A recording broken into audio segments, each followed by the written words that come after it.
Alright folks, so this week's podcast, again on a Thursday, we decided, was it like last week or like last week and a half When ago? we were dying of the Rona. When we were dying of the Rona, we decided we'd cut down on the sort of weekly live shows because they were kind of rubbish Aye. a lot of the time. So we thought we'd just concentrate on getting guests on because he's like the best podcasts. Aye. And I really enjoy them a lot more than kind of having to Get our way humph through my an way through a live show because it's absolutely Although, to be pointless. fair, I seem to be much better than you. Okay. Just generally. Okay. So we've got an interesting guest this week. We've got Paul Boggie, who's a book out right now called From Heroin to Hero. And we have him on the line. How are you doing, Paul? Hi guys, how are you? We are fantastic, man. You're great, aye. Happy to have you on. We noticed we know she'd post it up on a bunch of like podcast groups and stuff on Facebook, and that's how I was able to get in touch with you there. I just done that last week, and I've had a brilliant reaction so far. I'm actually doing a podcast in Florida later tonight, so That's mad. I'm certainly getting myself about. Definitely, because that's one of the biggest things. Because again, as podcasters, we're always looking for new people, especially us. Like we're always like we try to focus on like people like out with the traditional 9-to-5 job and stuff like that. And you had like quite an interesting story, so I thought you'd be a great guy to get on. And you're from Edinburgh, fairly local to us as well. So Yeah, I'm currently in Ballingry in Fife. I've just moved here just over a year. Right. Oh, right. Cool. So you're just up the road for us. We're in You're Kerry. quite close to us now, aye.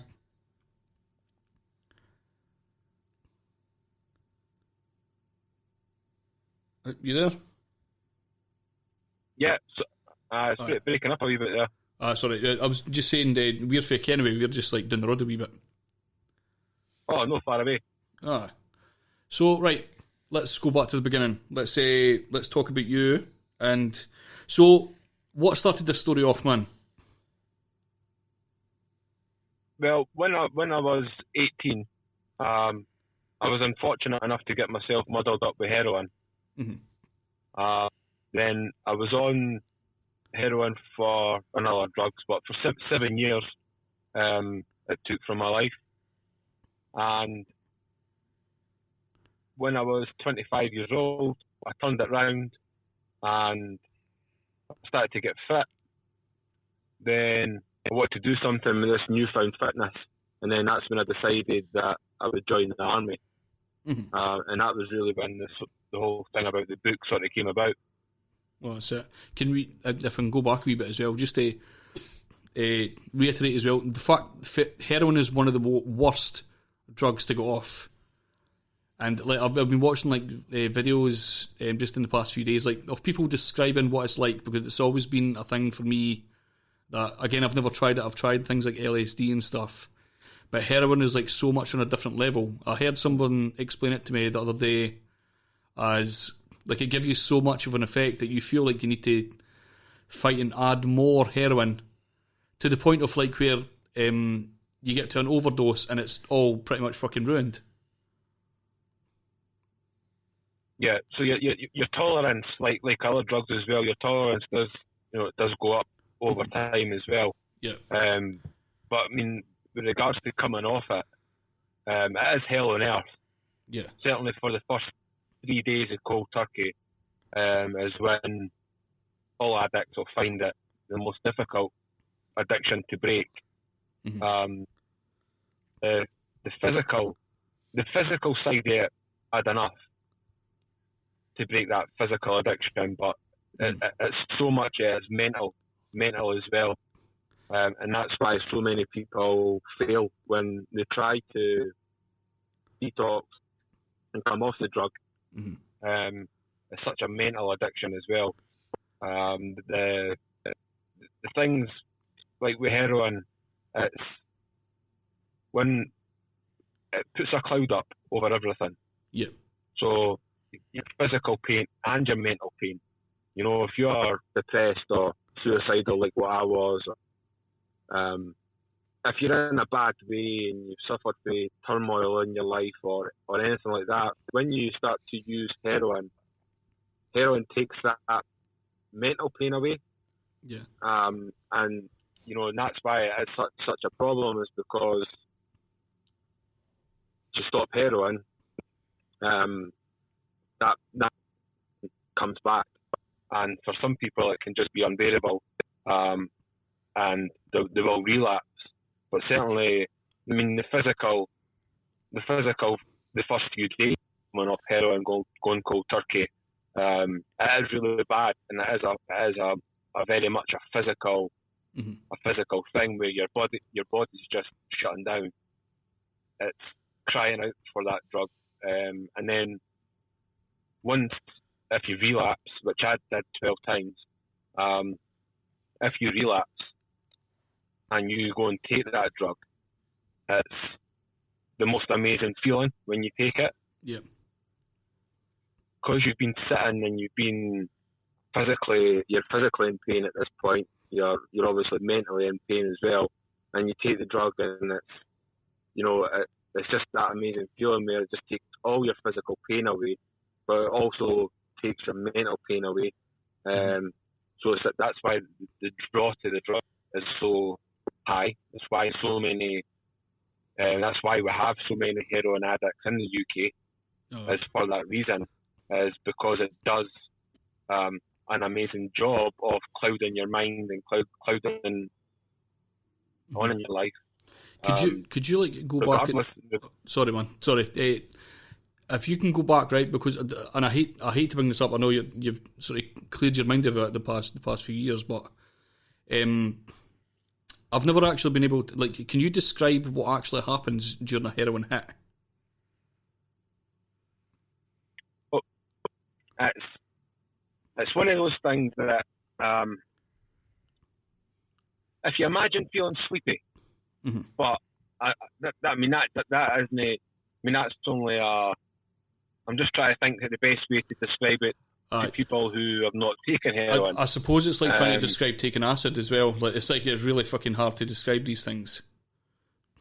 Yeah, I mean, it isn't. I'm never going to be able to put it in words that's actually going to do it justice. To make people think, oh, I can imagine what that's like, and that must be horrible. It puts you in your own world. And even times when you're very conscious, your eyes are shut and you're drooling out of your mouth. Just that, all your muscles are just so relaxed that that's why you ever see heroin addicts and stuff. That's why you often see their faces drop and stuff. Because all the muscles in their face, and it's just when you're like is that what that is? Yeah, it's just that like that muscle relaxing that happens, and that's why your face just it drops, and then even the dribbling from your mouth, which obviously I've done many times, but also I witnessed my friends all doing it. Where if you were sleeping and you seen someone sleeping, you would seldom ever see them like dribbling from their mouth, out of their mouth. Like normal people wouldn't do that, but like all my heroin addict friends, they all done it, and that was sort of when I realised, I do that as well. And it's just because you're so relaxed, too relaxed, I suppose. You just become too relaxed. And it's more, for me, it was like more of a mental thing. Yeah, like I became sleepy. I couldn't keep my eyes open. But it was more a mental thing where prior to taking it, even when I was a heroin addict and I was going out to get my hit, looking for heroin, that ashamed that I was a heroin addict, and I was still depressed. I was still feeling suicidal, and when I would take that drug, all those thoughts and feelings disappeared. for that time when I was on heroin. Yeah. So it was so easy. It was such an easy decision for me to make back then. Was whenever anything bad happened or anything negative in my life happened, heroin was my friend. Mm. It allowed me to no be worried or no be sad or no be angry. It wasn't anything. You know, I wasn't ashamed. I didn't have those sorts of feelings. I was in my own little bubble, in my own head, and at the time, everything's all hunky dory. You didn't have the stress, or you didn't feel anything. Your emotions are very much taken away. And if you're an emotional man, like what I am, and certainly like what I was, it was such a nice feeling just to not be like that for a while. So I suppose that's where my to the drug came from, was you became emotionless, I suppose. So stories like that sort of put into perspective, like, I don't know if it's the same everywhere, but in Scotland there's a big sort of quote unquote anti-junkie viewpoint where people will shame people that are heroin addicts, or not even heroin addicts, just drug addicts in general, or alcoholics. They'll pretty much shame people into what I imagine is them going to take more drugs. Is that the sort of thing that would happen? Did you ever experience stuff like that? Do you mean going like taking more drugs than other types of drugs? No, I mean, like, so on Facebook you'll see people picking on folk that are clearly on drugs of some sort. They're high, they're unable to defend themselves, and it's just bullying. Did you ever experience things like that? So it was like people that are attacking what they see as somebody that's lower than them. Yeah, definitely. Like, for back when I was on it, we didn't really have social media. You know, so I didn't really obviously experience it on your Facebook and Instagram and Twitters and stuff, but certainly in society, I was spat on because of the way I looked initially. You know, it was quite clear that I was a drug addict, a junkie, if you like, a scumbag, which is what society had me down as. So it was the same wherever I went. When I went to the shops, I went to the doctors, I went to the hospital, just out in public, people would always make comments as I'm passing, make comments to my face. You know, just generally be horrible, generally be horrible to me because, you know, I was on drugs. And unfortunately, you know, society has it down that if you're on drugs and you're a drug addict, you are a scumbag. No. You will rob for your granny, and you will rob at knife point, and you will steal and lie. And everybody is the same. It's what you're taught at school. It's alcohol. Sorry? It's what you're taught at school, basically. Yeah. And it is, and everybody's all put in the same boat, and it doesn't matter what your background is. It doesn't matter what you actually do on a daily basis whilst you're an addict. How you source the money to get your drugs. It doesn't matter, you know, where you go take your drugs, how you take your drugs. It doesn't matter to society. You're just deemed as a scumbag regardless. And it's unfortunate that people have to live with that stigma. Certainly people similar to myself that didn't go out and rob people, didn't steal for their granny, and didn't do all those horrible things. You know, they're still branded with the same stick, if you like, that do that. And if they say they don't do that, they're lying because they're a drug addict. There was no, you couldn't win. No. You couldn't win even sort of, I remember being back when I was on heroin and having arguments with people and stuff. And, you know, you're wasting your time trying to explain to people. certainly when you're on that drug, you're just wasting your time. So before long, you give up. You give up on society. They've given up on you, so you just give up on them, and you just try your best to disregard all the horrible comments and all the horrible remarks and everything like that. Just, again, it's one of those things where heroin helps in that instant. You know, you can have, I've had like many an argument, I've had many an argument over the years, and I've been sort of bullied and picked on, and all that I've thought through that whole argument is I can't wait to get heroin, because I knew that once I took heroin, the fact that I'd just been bullied or what, it didn't matter. You know, it would have been something that I would have instantly forgot about. But it was a regular occurrence, and unfortunately, it still is to this day for people. You know, think kid, call me a smackhead. You know, and that's the reality. And that's after, you know, like, well, 16 years. 16 years that it's been 16 and a half years since I've touched heroin. And you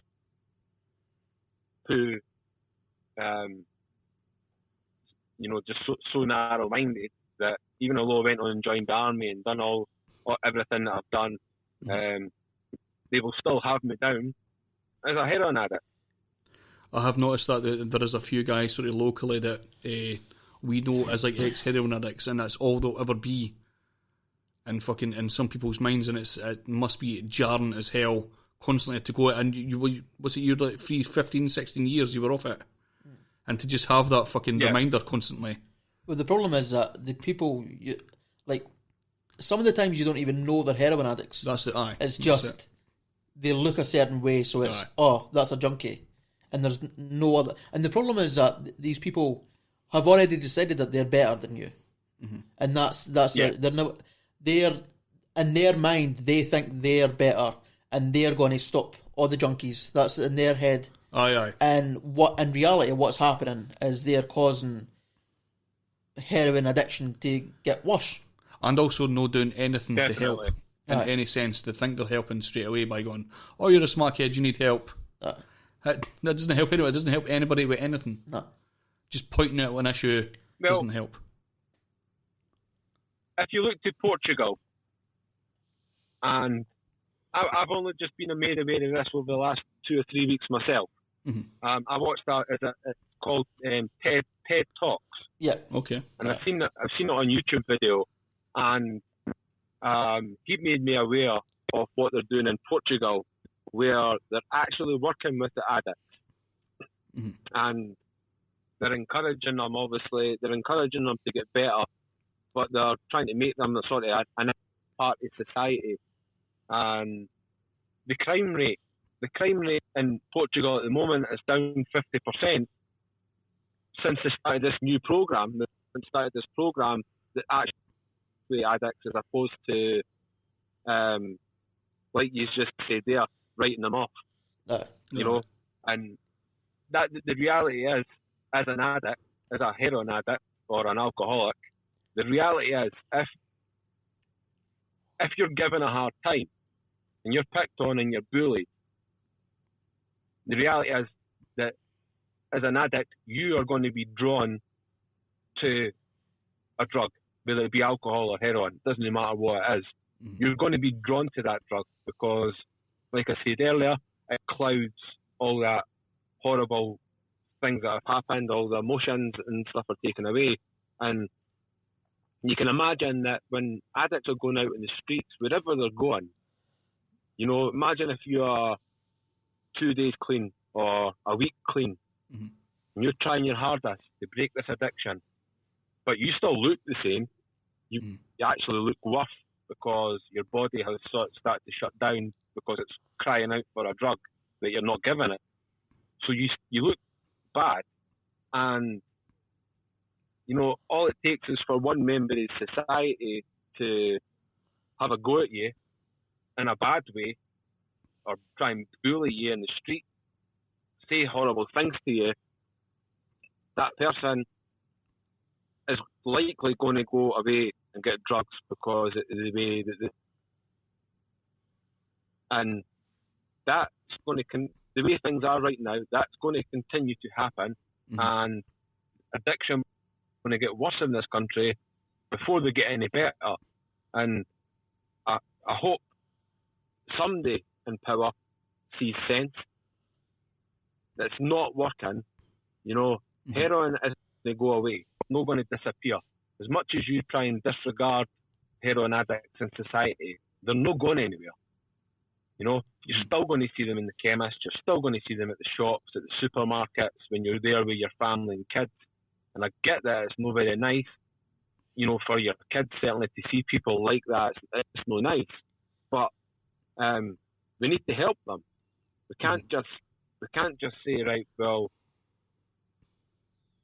all you tens, hundreds of thousands of people that are on drug, we're just going to kid on like you don't exist. And if you come too close, we're going to say you're a scumbag and a thief and a liar, and that's how it's going to be. Which is pretty much how it is at the moment. Sorry, how it is, and it doesn't work. You know, not at all. Same with the methadone program, doesn't work. I've seen guys like I think it was a couple of years ago I heard this story, and it was a guy that he came out the chemist after getting a methadone hit, and a couple of guys thought it would be quite funny to kick fuck out the guy, and that was like they put up on Facebook and stuff, and they were all talking about everywhere, and it's pretty fucking shitty, man. Oh, because the heroin addict is bad. Because the heroin addict is bad. The guy is that makes them cool. Fucking stupidity, man. Geniuses. But then the reality is now with social media the way that it is. That if a video that made Facebook, certainly Facebook, if you somebody put that up on Facebook and the comments over a week, it wouldn't take you very long to find a lot of people saying, well, they deserve it. Oh, definitely, aye. Because of the scum of the earth that they're leeching off of society. We pay for their methadone, so and it wouldn't take you long for people, trolls and stuff. You know, it wouldn't take you long for people to start hating on the person who's actually getting a kicking for no reason. You do get nice people, you know. You do get nice people in the world, and I've finding that myself over the last 8 months. There is lovely people that don't think that, and it's nice to see. And there's obviously also people like myself that have kicked their addictions for a long time, and that's also nice to see. It's just that, you know, certainly these young people, you know, 17, 18-year-olds, their life's barely started. They've made a wrong decision in life for whatever reason. It doesn't matter. They've made a wrong decision, like we all do in life. But unfortunately, it's highly addictive, and then it's taken over their life.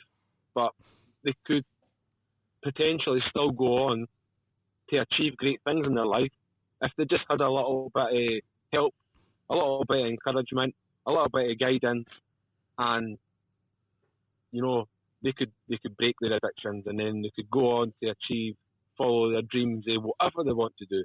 I've done it, so I'm proof. So that's what. No, and I know how. Therefore, so if you know, sorry, when you go. Sorry, mate. Sorry. Right. So basically, if we move away from the negative side, let's move on to the positives. What made you decide basically to just get fucking off it? Because you said you tried like 15 times or something, you relapsed a good few times. What finally made you decide, this is it, I'm changed my life? What happened that was different to the other times? So the times, it was 12 or 13 times that I relapsed, and every time I relapsed, I promised my parents, I promised all my family and friends, I promised them that I was going to stop. Give me £20. This will be the last time. I promise. And I meant it to the bottom of my heart. Mm-hmm. Genuinely meant. And never worked. I wasn't ready. I didn't actually believe that I was capable of stopping. And then I went and done a course with Sirenian. It's a homeless charity in Edinburgh. I done a course for 3 weeks, and then it was 1 week residential and down in a big mansion in Biggar. And it was a course to do with the mind, how powerful the mind is, how the mind works, and all this sort of stuff. And back then, when I was an addict, I sort of disregarded what I was being taught, or so I thought. I didn't think I was taking it in. When I finished that course, I went back to taking drugs again. But 2 or 3 months after the course, I woke up and I felt something was different. I didn't want to be a heroin addict. Nobody wants to be a heroin addict or a methadone addict or a Valium addict. And I was all those things, and I didn't want to be that person. And what that course had taught me was that I decide. Nobody else, no my parents, no my friends, no the government, no the doctor, no the counsellor. They didn't decide when I quit heroin. I decide. And basically what I'd done for that course for that week was I took what I'd learned and I applied it to my addiction.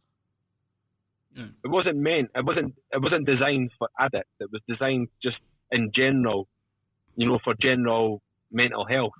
It was that was the reason it was designed, and to show people about the mind and how you control every single decision that you make in your life. And once I realised that morning when I would normally take all my drugs, I knew something was different, and I asked myself the question, what do you want? And without a hesitation, I don't want to be a drug addict. Don't want to take heroin ever again. And I looked in the mirror, and you may or may not have heard this, because I'm certainly getting about, but I put my nose onto the mirror. I looked straight in my eyes with a bit of aggression in my voice, and I shouted, "Don't fucking ask for heroin ever again, because you're never getting any." And when I said it, something amazing happened, that I heard myself and I believed it. And then it became an instinct that I'd made, that I will never ever touch that drug again. And I knew instantly, which is crazy, and certainly everybody that I've told the story to thinks it's amazing but unique. But that was the way that happened, is I knew instantly at that moment. I got goosebumps all over my body, and I had all the drugs in my house ready to be taken. And I remember sitting down, having my cup of tea, and looking at all the drugs on the table. And I finished my cup of tea, and I was like, I've done it. I'm never touching that. Right, so I don't know if you've already answered this question or not, because it might have caught it, but what was it you done with the drugs after you sort of looked at them?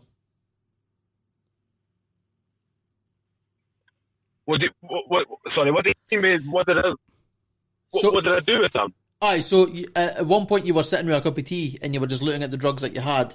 At that point, did you put them in the bin? I'm not really sure how you get ready. No, and that was important. It was important that I didn't, because I wanted to be, it was to prove to myself. It was an amazing thing to go through cold turkey and have the drugs there that would make me feel better, right? Physically and mentally.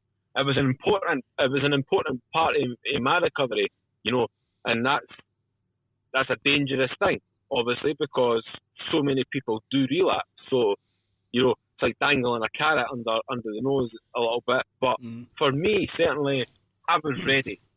I wanted to stop so bad. And when I had that moment in the mirror, and I realised that I'm never touching that drug, I was only off heroin for just over a week. And I went and my friends, they went to get heroin, and they sat and smoked heroin in front of me while I was still going through cold turkey. Jesus. And I never touched it. And that was, I remember getting out of the car and I had a spring in my step on my way back home. I remember physically still being in a lot of pain, but I remember in my head and my mind, I was just so pleased and so proud of myself. And I had a little spring in my step, and I thought, you know what? Like, every day it's getting better. Every day the physical symptoms are easing up, and every day I'm still waking up with a strong mindset that I don't need the drug.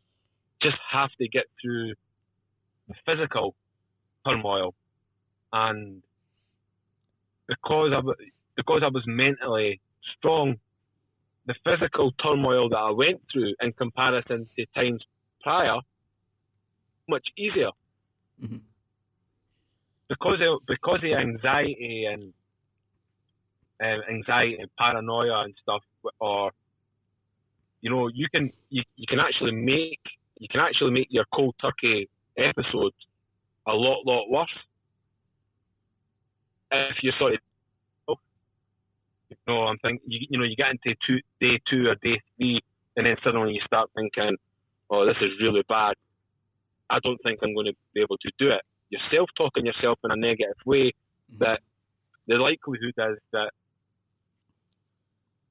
you're going to be thinking about that drug in a way that it's going to help, it's going to make you feel, it's going to take. And a moment of weakness is all it takes is for you to go and take those drugs and then put you back to square one. And I think that was why I left the drugs on the table for the whole time. And I think a few weeks, I think I gave them away. I gave them to one of my friends. I didn't bin them.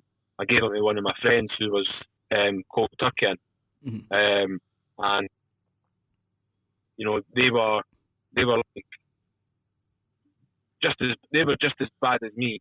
And it was one of the where I still had the friends, mm-hmm. but I didn't want to be around them because they were just using every day. Mm-hmm. They weren't trying to stop the drug bust. There would be a drug bust, and then they would come to me for money, and I would be like, well, I've not got any money. And they're like, oh, please, come on, just a £5, just a £10, we'll give you it back. The same, it'd be groups of 3 or 4 of them would be banging at my door. And then I would just give them my tablet, my hydrocodone and stuff that I had, or I'd give them my methadone and say, this is all I've got, take it, I didn't need it anymore. And then, by that point, I was already, my physical withdrawals were already hidden by then anyway. And I knew I was just focusing on myself, focusing on my own mind, and focusing on keeping myself clean and keeping myself positive.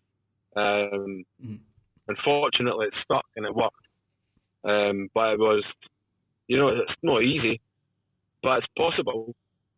The way that I've done it is possible. I'm a qualified peer support worker, and I'm told not to talk about this story. Right. I'm not allowed to talk about it.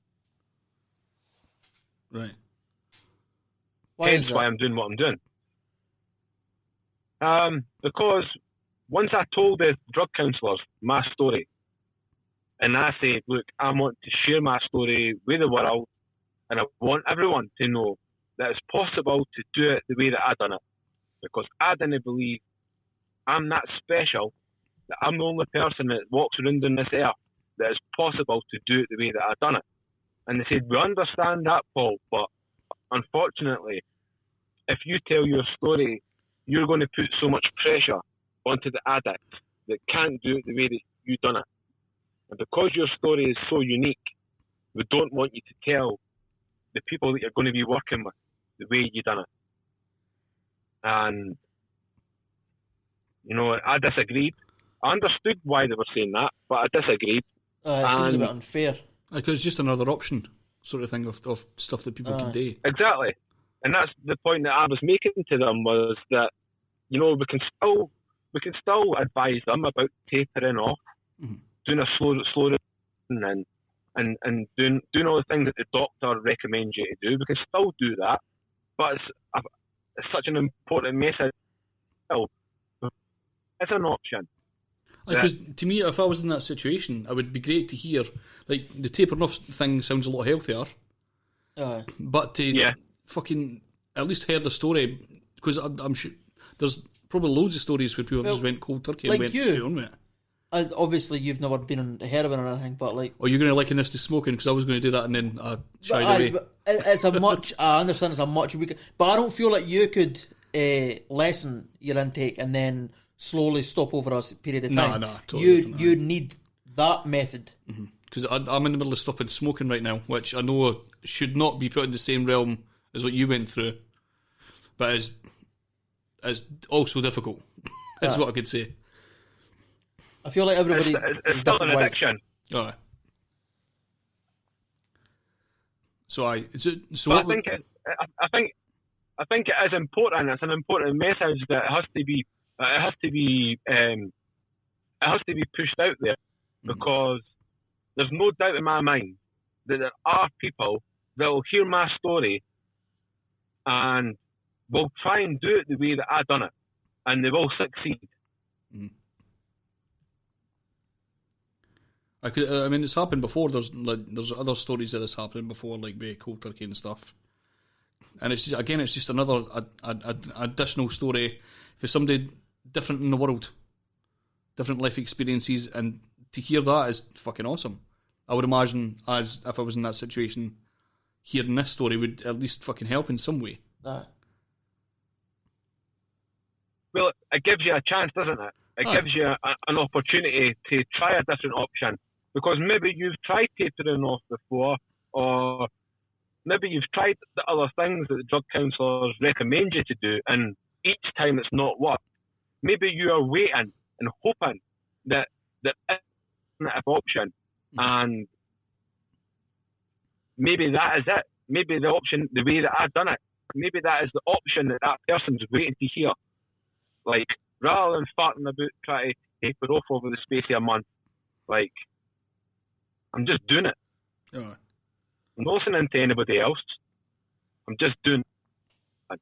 And I'm going to look at myself in the mirror, and I'm going to tell myself, like what Paul done, that I'm not taking that drug ever again.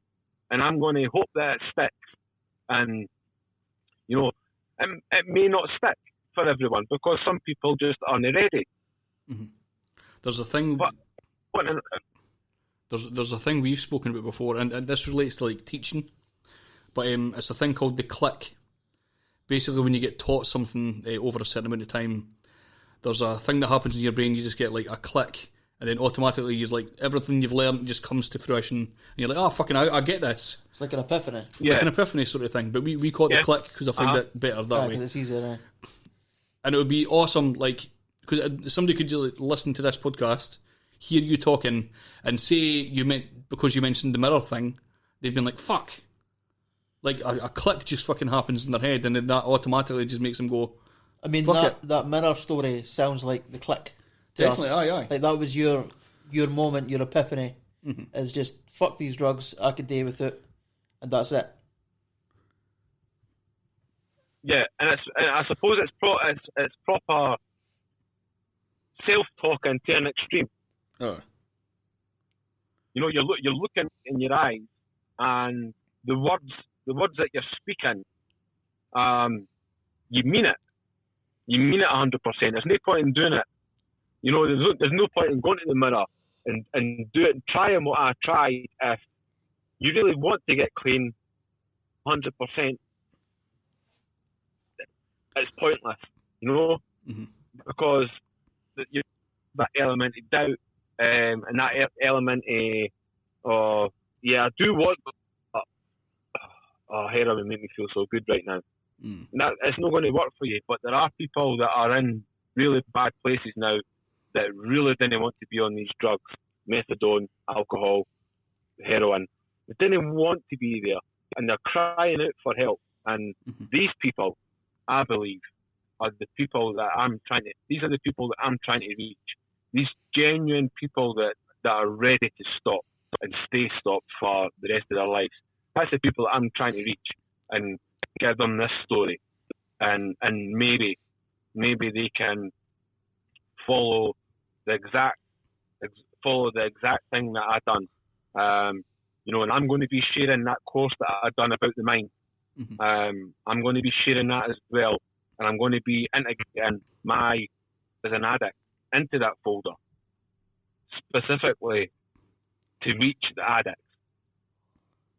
Whereas I done that course and it was just about the mind, I want to rewrite it, and I want to implement all these tips and tricks that I use to break my addiction and republish, and then have all these rehab clinics, and not even rehab clinics, just have it on sale, like what my book is on Amazon, so that mums and dads and sons and daughters go on Amazon and spend £5 and buy this folder, the folder edition, and give it to the loved one who is struggling, and it may just be the best £5 they'll ever have spent in their life.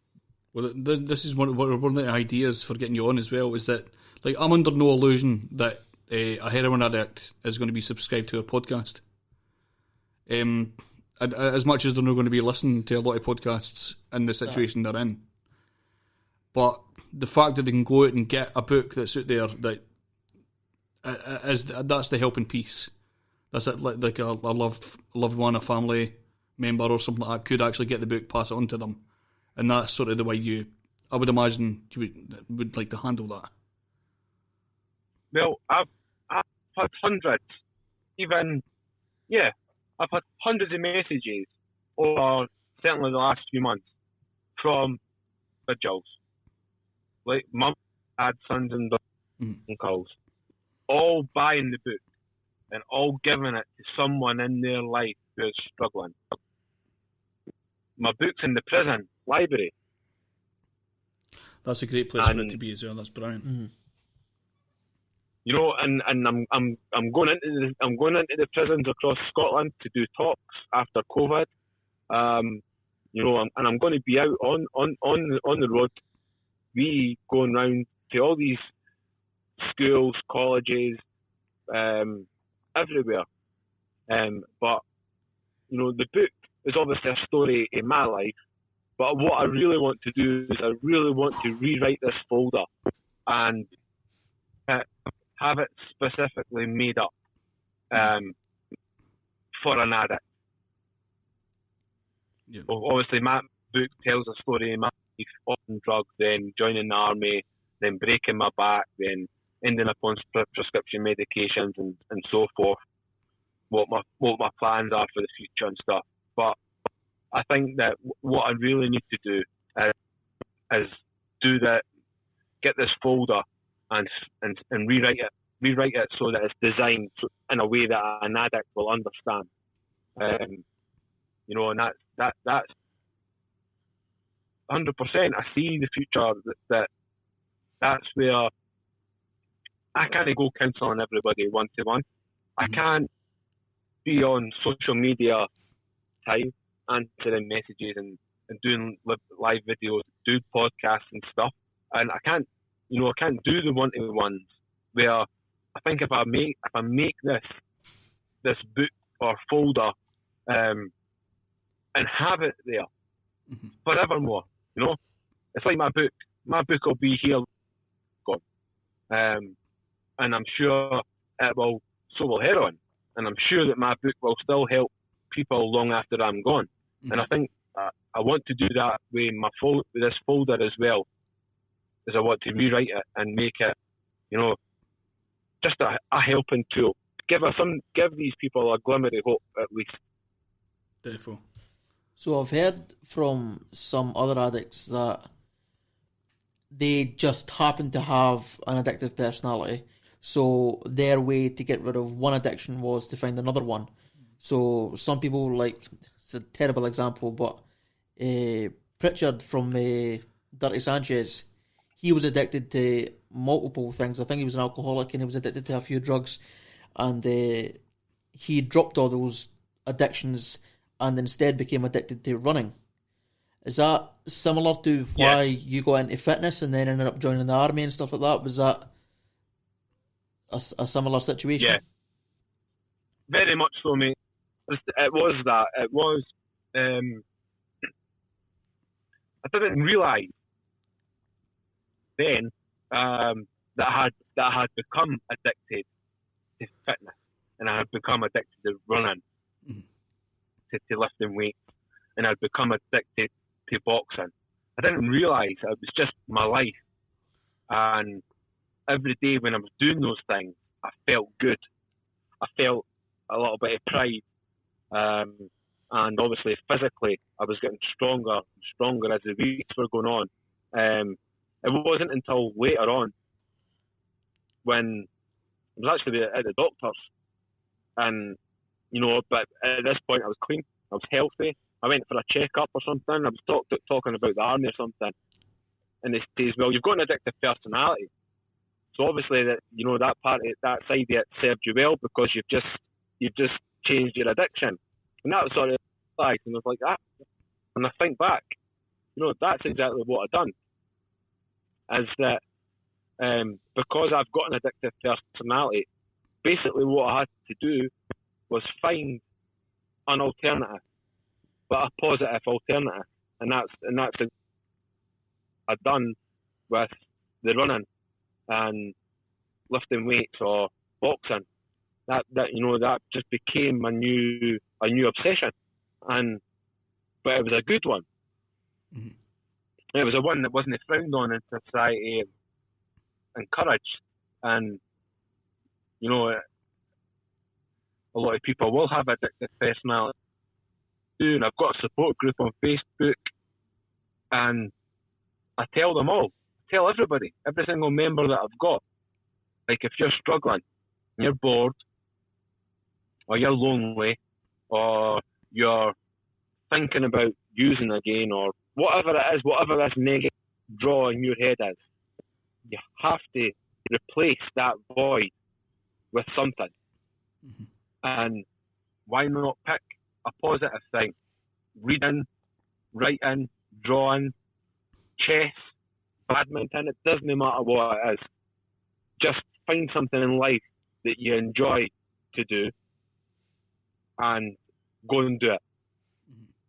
And it means you go and do it every day, then so be it. You enjoy doing it. That's why you've picked that. That's why you've picked that thing, because you get a lot out of it and you get a lot of positivity in your own mind out of doing it. So find that little thing that you love doing and go and do it. And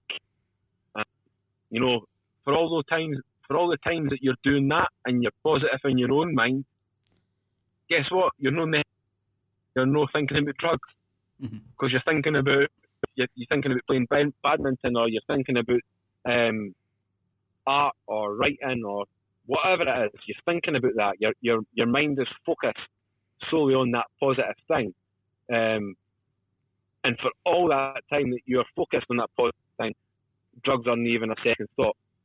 They're non-existent in your mind. Mm-hmm. So can I ask, just to go back to your story as well, just what was it you done in the army? What's it you done specifically? What was your job there? So I was in the Scots Guards. So basically, I done ceremonial duties, which involved going down Buckingham Palace with my red tunic, my bear, and my rifle, and standing outside Buckingham Palace. Oh, you were one of the guys? The Tower of London and St James's Palace. So they were the four places that I used to guard. And I'd done that for 9 months down in London, which I had an absolutely awesome time. It was like a dream, to to be honest. Is that part of the thing where people come up to you and fuck with you? Basically. Fuck with you, aye. Yeah. Oh, fuck that. I could never do that. Never do that. I think I would Fuck stab no. people. But you can hit the members of the public with the butt of your rifle. Oh, well, that's good. Is that allowed? Aye. Perfect. I want to If jump people in. get too close, if people get too close, then you'll say, stand back from the Queen's Guard.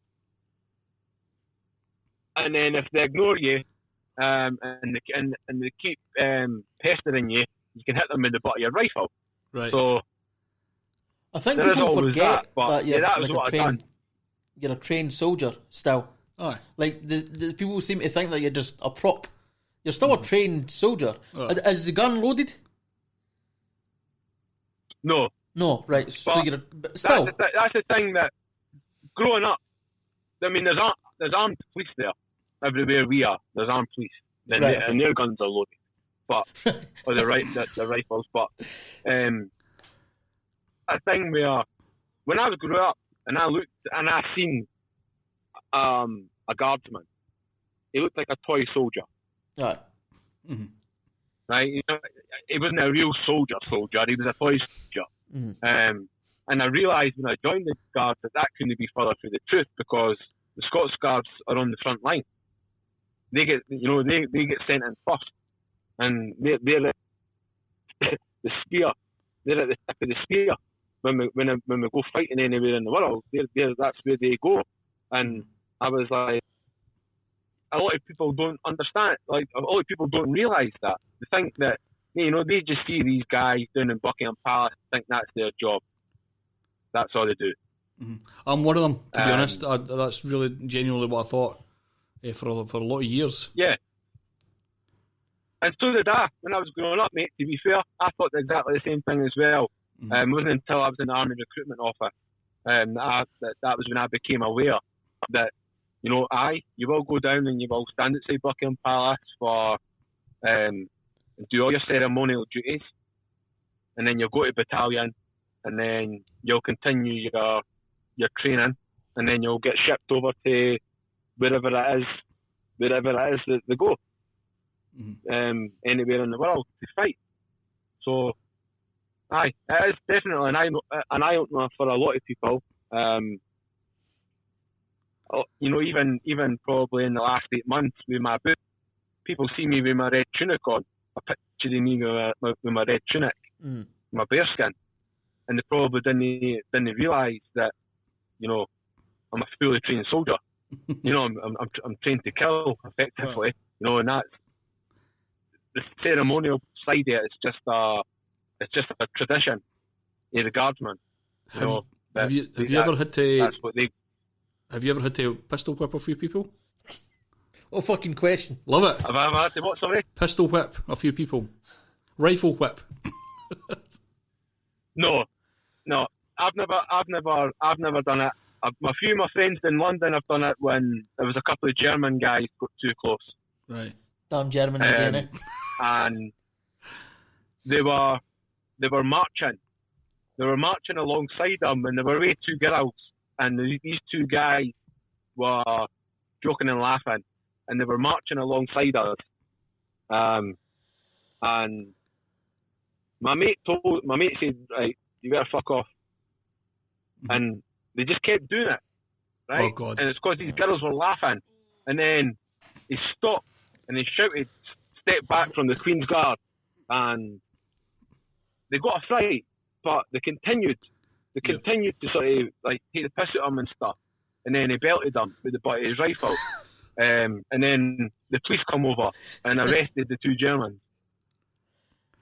I could imagine them because they've been thinking all that time, oh, it's just a little toy soldier, nothing's going to happen.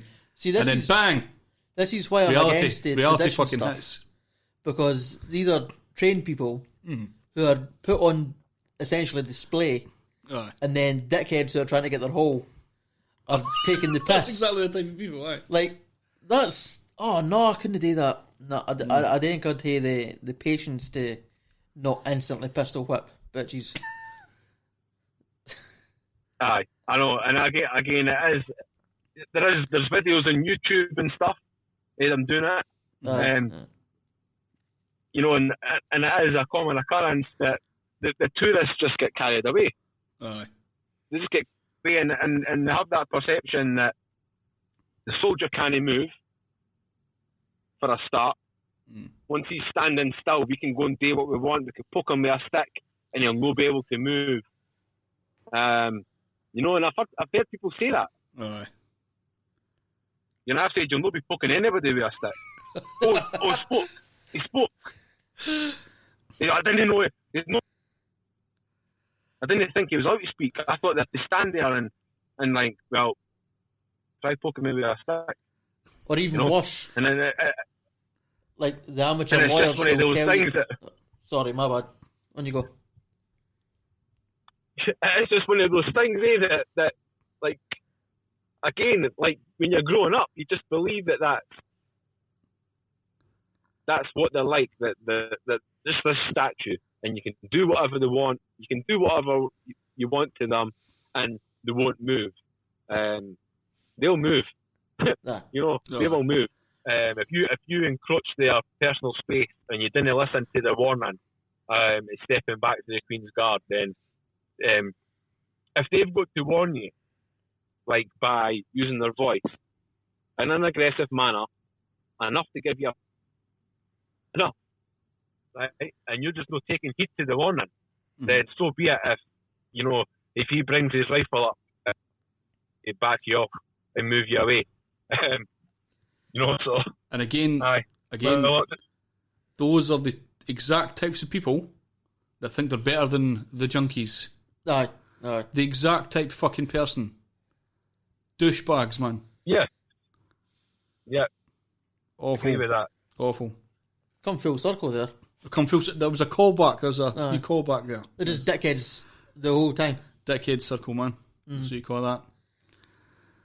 Yeah. Get with your 16. Weird. Yeah. So anyway, So, what got you into the idea of writing a book? Did somebody mention it, or like did you read something somewhere that like made you want to do it? What happened? Well, for joining the army. Oh no, I'm like, what made you get into writing the book? Your book? Oh, the book. Aye. Sorry, you break for you, but it was. That's okay. The book actually came around. The idea of writing the book was when I was in the army, basic training. Mm-hmm. I was talking about my heroin addiction to everyone. Basic training, all ranks, all the officers and everything were all listening. And, they just said, you should write a book. And is that part of my rehabilitation was writing down how I feel. Mm-hmm. And I would write down everything. And I managed, I kept all the paper, everything that I was writing down. And then when I was going home on weekend leave and stuff for the army, I was still training, but I was getting home, and I realised that after I leave the army, I'm going to write a book, and I'm going to call it Heroin to Hero, because the idea of a hero to me growing up was but unfortunately, because of the circumstances where I broke my back, I never got to go to my tour to Afghanistan. Right. It was 2 months. 2 months prior, I was having pre-deployment training, and I broke my back and crushed my spine, and then Jesus. I ended up like, oh well, that's it now. I'm not fucking able to write a book because I'm not a hero. So I never bothered with the book. I put the book away in the drawer and left it to gather dust for years. Mm-hmm. And then 8 months ago, right at the beginning of lockdown, I was like, well, let me stay in the house. I said, okay, I'm going to get the book out and stuff. And then I started writing again. Writing about everything that happened in my life since the army. And so I just started writing, and I thought, you know what? I sat up for 3 nights, and I never slept for the 3 nights. I just sat with a pen and paper, listening to music, writing, and after the 3 days, I'd read it all. It was all finished, and then I self-published on Amazon. Mm-hmm. I've enjoyed this story so much. I was kind of worried about it, like sort of bringing up stuff, and I didn't know how in depth you wanted to go with certain questions and stuff. So I'm glad we seem to have covered a lot of what I wanted to ask. Well, part of my curiosity is the fact that I've taken 0 drugs. And you've never really had an addiction, really. Well, I'm fat, so food. But that's technically an addiction. I suppose, but like... But no, really, apart from that. So have you heard anything specifically in this that has been like... It's a bit of an eye-opener as far as addiction goes and stuff? I mean, like... Well, I've heard a few people talking about withdrawal symptoms. And it's never fully... Like, I can't comprehend the idea of withdrawal symptoms because I've never had that situation. Like, I didn't even really drink.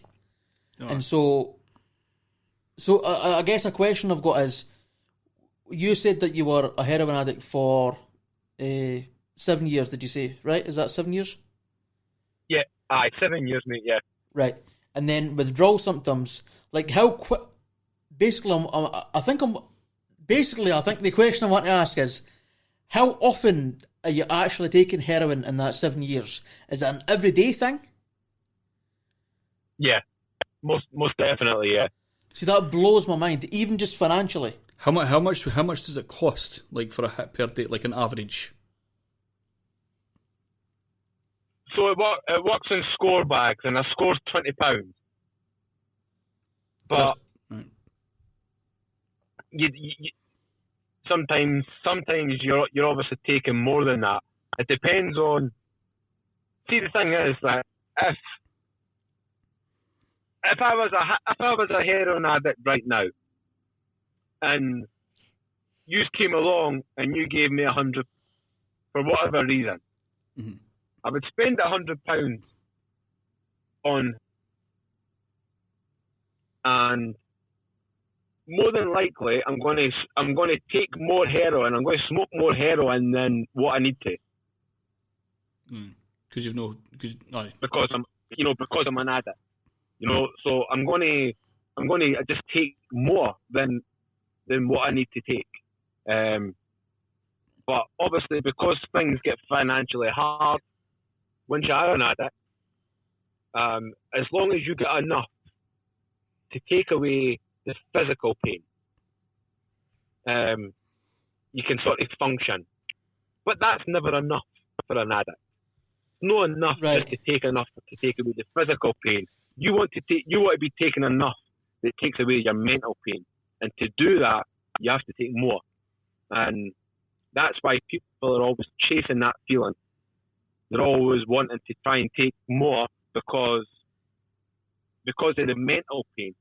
You actually didn't have to take that much heroin drugs. But it's not quite hitting the spot for you as an addict. You're wanting more. You want to be knocked out. You want to be like semi-conscious, in a semi-conscious state. That's where you want to be, and that's where you're at your happiest when you're an addict. See, so, this is always the issue that I've got, is it never sounds fun. Like when people talk about drugs, they talk about drugs in a way that to them it sounds fun. Like when you spoke about taking acid and seeing dragons. Like when you talk about that sounds fun when you've taken acid, and then a heroin addict talks about their ideal high is when they're unconscious or whatever. To me, as somebody that's never taken, basically, I mean, I've smoked half a joint in my life, but that doesn't count. To anybody that's never taken drugs, it never sounds fun to me, and it just never sounds like something I have any interest in ever experiencing.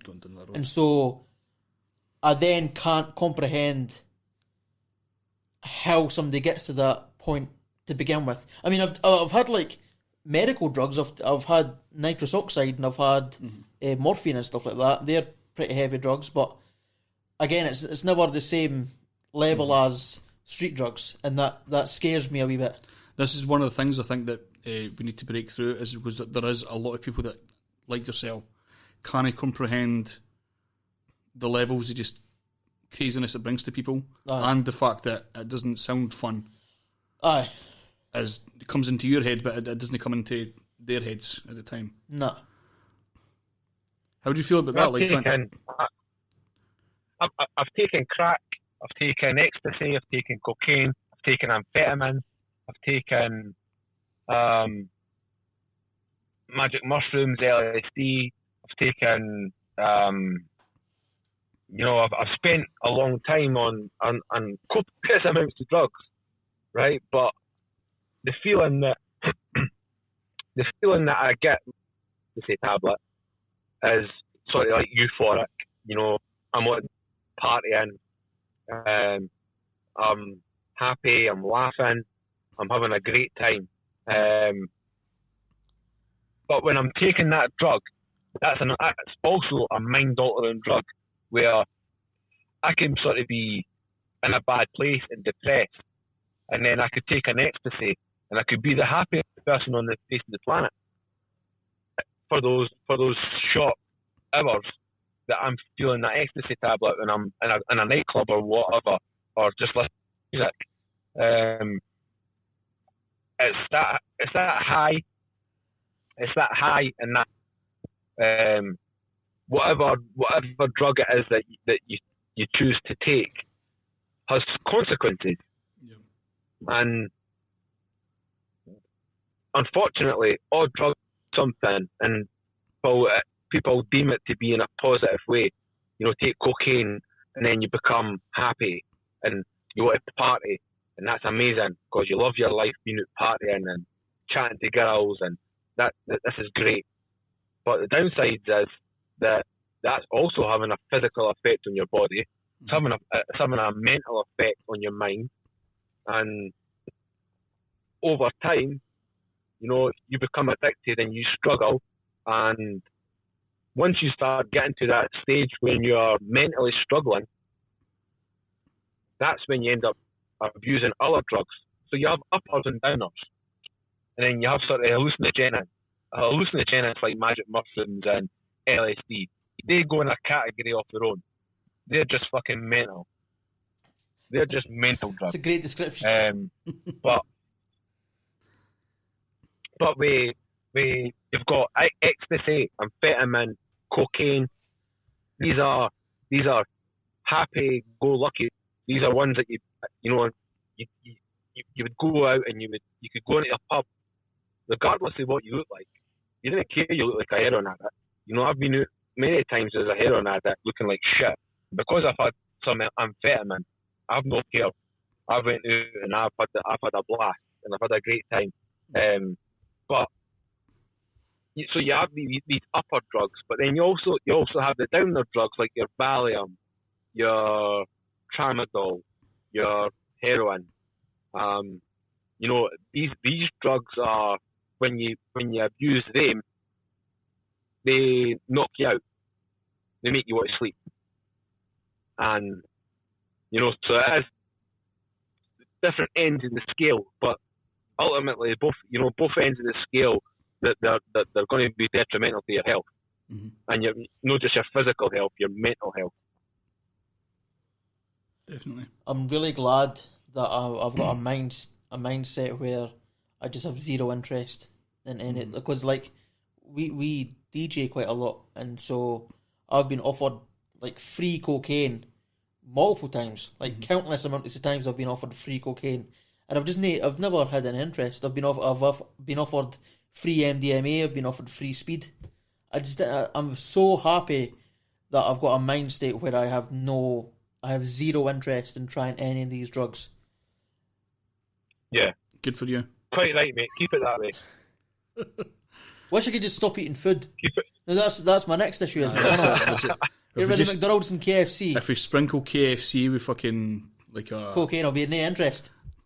I just put cocaine over the top of KFC. Done. None of that. I see folk that would love that too much, though. That's it. So I feel so lucky that that's just never... Because I feel like I'm also a person that would never... Once I'm addicted to something, there's no way I'd ever get rid of it. I feel like that's my personality. There's It's no the same way with I'm gambling breaking as well. habit. We've been lucky enough to stay away from gambling and shit. Aye. But addiction, because it exists everywhere in somebody. Aye. You've not found it yet. My addiction right now is Facebook, and that's bad enough. Oof. I'm quite happy to... That's my limit. I'll leave it there. But it's good that you've got that fear. You know, it's good that you've got that fear, because that fear that you've got served you well in your life. Yeah. It's just unfortunate that a lot of people have probably initially have had that fear, but for whatever reason they've sort of, you know, they've ended up on drugs, and then they're just at that stage when they're just unable now. They're unable to break away, and I don't believe they can. They think it's impossible. I thought it was impossible, so I can understand and I can relate to these people that just don't believe it is possible. Because my mum and dad and my school teachers all told me, if you end up on heroin, it will kill you. Know, and it isn't the case. Certainly not forever. You know, and that's sort of where that's why my journey that I'm on now is that has such an important message. Obviously, with me being an addict for 7 years, a lot of people will call bullshit. It's like, shit, he was on heroin for 7 years, and on methadone, and on Valium, and on all these drugs, and then he ended up going and guarding the Queen. That's lies. You know, there's people that will not, that their minds will not allow them to comprehend that's even possible. You know, people just would call bullshit and say, no.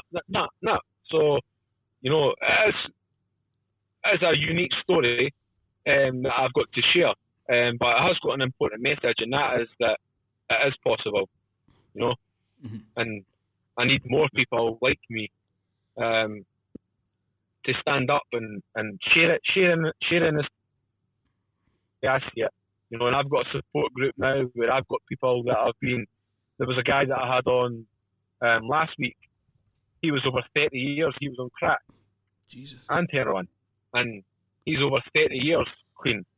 And he agreed to come. I found him on Facebook and I invited him into my support group to do a talk.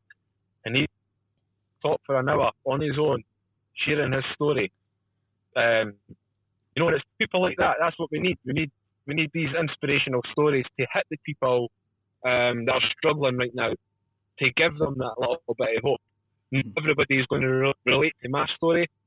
So the more people that I can with similar stories to addiction, maybe be alcohol, maybe be you know, other ways of taking drugs and stuff, that rather than the more people that I can sort of have stand up and share their story, it's going to really, really help these people that are struggling bad right now, 100%. And it is, you know, the proof is in the pudding already in my support group. I've got people breaking addictions every day through being in my group. So I know that what I'm doing is important. And if I only save one person, I've done a good job. That's it. Well, Paul, thank you for joining us, man. It's been much appreciated. Thanks for having me on, guys. Apologies about the signal. I'm not sure if it would have been any better back at the house, but hopefully the audio's okay. Audio's been fine, man. Audio's been good. Right. And again, you're only far away, so hopefully COVID will fuck off and then I can maybe come along and do one. That would be brilliant, actually. We much prefer face-to-faces when we can do them. That would be fucking amazing. Although we've had the COVID, so you've no chance of catching it. Well, that's a good chance. We had COVID, like, I think about a month ago it'll be now. So there's no chance of actually cashing it off us. Done that, but we can certainly schedule in a part 2. I'm up for that. Defo, man, defo.